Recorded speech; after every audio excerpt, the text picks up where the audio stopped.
Hello વિદ્યાર્થી મિત્રો, આપ સૌનું આપને યુટ્યુબ ચેનલ પર હાર્દિક સ્વાગત છે। તો આજે હું તમારા માટે લઈને આવી ગઈ છું ધોરણ 7 વિષય હિન્દી પાઠ 6 ડૉક્ટર વિક્રમ સારાભાઈના સ્વાધ્યાય અને અભ્યાસની સંપૂર્ણ સમજૂતી, તે પણ આપણી નવી બુક પ્રમાણે। તે પહેલાં તમે જો આપણી ચેનલને લાઇક અને સબસ્ક્રાઈબ ન કરી હોય તો તે જરૂરથી કરી દેજો। તો ચાલો આપણા તમામ પ્રશ્નોના ઉત્તરોની સમજૂતી મેળવીએ।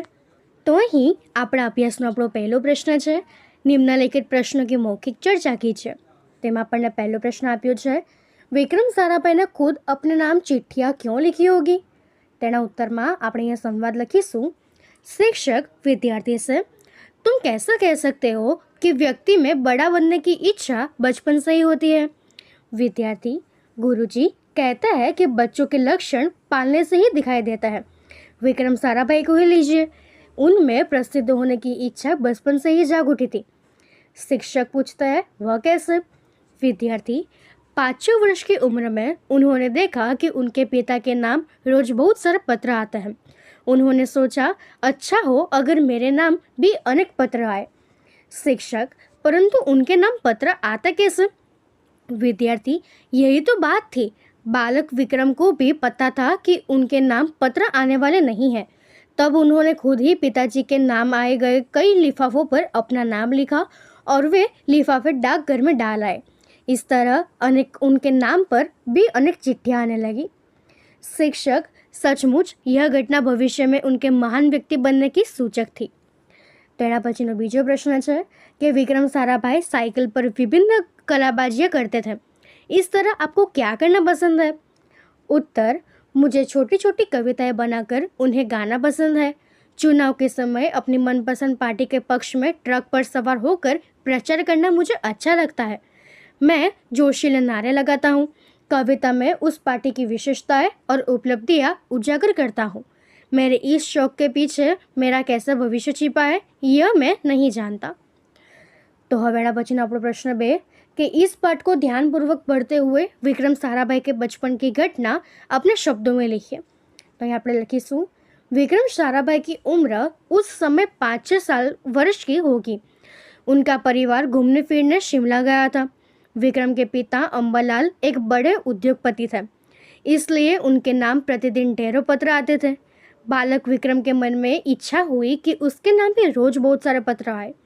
उसने बहुत से लिफाफों पर अपना नाम तथा पता लिखा और उन्हें पोस्ट ऑफिस में डाल दिया। अब विक्रम के नाम भी खूब चिट्ठियाँ आने लगी। इस घटना से इस महान वैज्ञानिक के बुलंद इरादों की झलक बचपन में ही मिल जाती है। मारा वहाला विद्यार्थी मित्रों, તમે આ જે વિડીયો જોઈ રહ્યા છો તેને થોડું આમ નીચે કરવાનું થશે અને આપણે ચેનલ જે છે એ મિત્રો ખાસ તેને સબસ્ક્રાઇબ કરી અને બાજુમાં જે હાઈપનું બટન આપેલો છે તેના પર એક વખત સિમ્પલી ક્લિક કરી દેવાનું છે।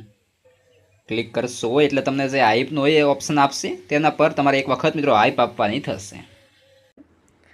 तो एना पछीनो तीजो प्रश्न है, निम्नलिखित शब्दों के अर्थ शिक्षक छात्र से पूछेंगे और छात्र शब्दकोश से अर्थ ढूंढकर उत्तर देने के लिए अपना हाथ खड़ा करेंगे। तो अहीं आपने केटलाक शब्द आप्या छे, गाथा, प्रतीक, विक्रम, तत्पश्चात, कैबेज, भौतिक, अंतरिक्ष, प्रयोगशाला, इंटरनेशनल, मृत्यु, ऊर्जा, युवा, उत्कृष्ट, स्मारक, पुरस्कार और हवाई। तो आपणे एना शब्दना अर्थ लखीशुं। गाथा तो ए थशे कथा, प्रतीक तो ए थशे चिन्ह, विक्रम तो ए थशे वीरता, तत्पश्चात तो ए थशे उसके बाद, कैम्ब्रिज तो ए थशे इंग्लैंड का एक विश्वविद्यालय, भौतिक तो ए थशे सांसाइस्क, अंतरिक्ष तो ए थशे आकाश। एना पछी प्रयोगशाला तो वह स्थान जहाँ विज्ञान संबंधी प्रयोग किए जाते हैं। इंटरनेशनल तो ये थशे अंतरराष्ट्रीय, मृत्यु तो मरण, ऊर्जा शक्ति, युवा तो युवक, उत्कृष्ट श्रेष्ठ, स्मारक स्मृति चिन्ह, पुरस्कार इनाम अने हवाई तो काल्पनिक हवा से संबंधित। तो આપણે આ પ્રમાણેના अर्थ લખીશું। तो હવે એના પછીનો આપણો પ્રશ્ન 4 છે कि शब्दार्थ में निर्देशित शब्दों का वाक्य में प्रयोग कीजिए। तो ये આપણો પહેલો શબ્દ છે इरादा। तो આપણે એનું વાક્ય પ્રયોગ કરીશું कि हमारा इरादा हमेशा बुलंद होना चाहिए। बीजू છે लिफाफा। तो लिफाफे के ऊपर पिताजी का नाम है। ढेरों तो दिवाली पर ढेरों मिठाइयाँ बिकती हैं। लेस तो हमारी पाठशाला में वैज्ञानिक उपकरणों से लेस एक प्रयोगशाला है। अनुसंधान तो वैज्ञानिक अनुसंधान में लगे रहते हैं। तो હવે એના પછી છઠ્ઠું છે ઉપાધિ। તો એ થશે मैं भारत रत्न की उपाधि पाना चाहता हूँ। तो હવે એના પછીનો આપણો પાંચમો પ્રશ્ન છે दूरदर्शन એટલે टीवी देखना लाभदायी है या हानिकारक, क्यों? कारण सहित तर्क कीजिए। तो આપણે એના ઉત્તરમાં લખીશું आज घर घर में दूरदर्शन आ गया है। अपनी लोकप्रियता के कारण वह हर परिवार के लिए अनिवार्य बन गया है। प्रत्येक वस्तु से कुछ लाभ के साथ कुछ हानियां भी होती है, परंतु दूरदर्शन तो लाभों का खजाना है। यह हमें देश विदेश में होने वाली घटनाओं की जानकारी देता है, उन घटनाओं के जीवंत दृश्य भी दिखाता है। बाढ़, अकाल, भूकंप आदि से होने वाले नुकसान दूरदर्शन पर देखकर हमारी मानवता जाग उठती है। दूरदर्शन तरह तरह से हमारा मनोरंजन करता है। फिल्में, धारावाहिक, नाटक आदि के द्वारा यह हमें आनंद देता है। देशभक्ति, समाज सुधार आदि के कार्यक्रम दिखाकर दूरदर्शन समाज में जागृति पैदा करता है। दूरदर्शन पर क्रिकेट, फुटबॉल और टेनिस के मैच देखकर हमारी खुशी का पार नहीं रहता। टीवी के कौन बनेगा करोड़पति जैसे कार्यक्रमों में सबका दिल जीत लिया है, परंतु टीवी देखने से बच्चों की पढ़ाई में बाधा पड़ती है।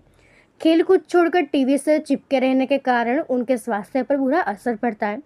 जो चश्मा पहले बुढ़ापे में आता था, अब वह अधिक टीवी देखने से भी बचपन में ही आ जाता है।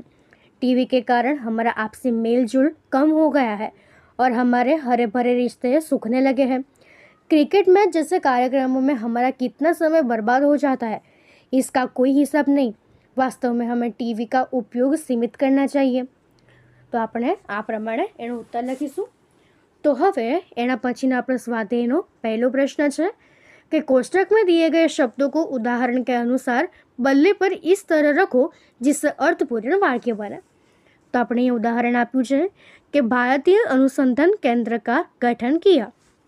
તેવી જ રીતે આપણે પહેલું વાક્ય બનાવીશું કે વિક્રમ साइकिल पर कलाबाजियाँ करते थे। બીજું થશે यह बालक बड़ा होकर यशस्वी बनेगा। तीजू उनके प्रयासों से अहमदाबाद में लोक विज्ञान केंद्र की स्थापना की।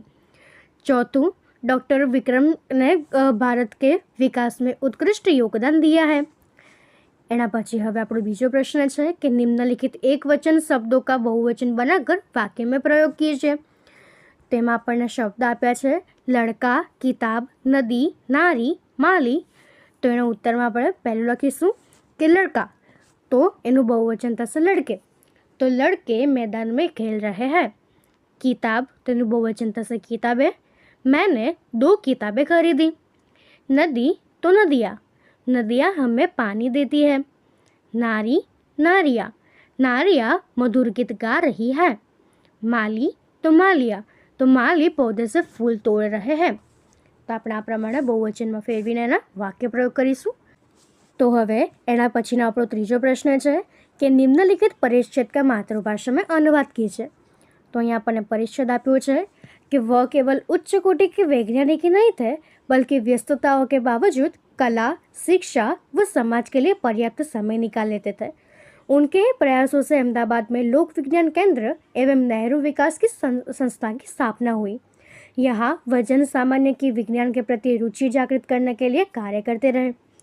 तो હવે આપણે જો એનો અનુવાદ કરીએ તો એ થશે કે તે માત્ર ઉચ્ચ કોટીના વૈજ્ઞાનિક જ નહીં, પરંતુ વ્યસ્ત હોવાથી છતાં પણ કલા, શિક્ષા અને સમાજ માટે પૂરતો સમય નીકાળી લેતા હતા। એમના જ પ્રયાસોથી અમદાવાદમાં લોક વિજ્ઞાન કેન્દ્ર અને નહેરુ વિકાસ સંસ્થાની સ્થાપના થઈ। અહીંયા તેઓ જનસામાન્યની વિજ્ઞાન પ્રતિ રુચિ જાગૃત કરવા માટે પણ કાર્યરત હતા। તો આપણે આ પ્રમાણે એનું ગુજરાતીમાં કે તમારી માતૃભાષામાં તમે અનુવાદ કરી શકો છો। તો અહીં આપણા તમામ પ્રશ્ન પૂર્ણ થાય છે। જો આમાં તમને કોઈ પણ ડાઉટ હોય તો એ તમે કોમેન્ટ સેક્શનમાં જરૂરથી જણાવી શકો છો અને આપણી ચેનલને લાઇક, શેર અને સબસ્ક્રાઈબ જરૂરથી કરી દેજો। Thank you.